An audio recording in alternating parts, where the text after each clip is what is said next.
તો જય માતાજી મિત્રો, તમારો ભાઈ આવી ગયો છે નર્મદા કેનાલે। તો તમે જોઈ શકો છો પાછળ આ છે કચ્છવાળી માઈનો કેનાલ જે સાતલપુરમાંથી પસાર થઈ છે, તમે જોઈ શકો છો। અને પાણી અત્યારે અડધી કેનાલ છે, તમે જોઈ શકો છો।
તો કેવો લાગ્યો અમારો આજનો વ્લોગ ગમ્યો હોય તો અમારી ચેનલને સબસ્ક્રાઈબર કરી લેજો, અને આવા અવનવા વ્લોગ આવતા રહેશે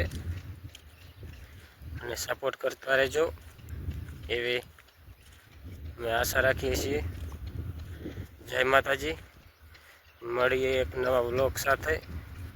તો બધાને જય માતાજી।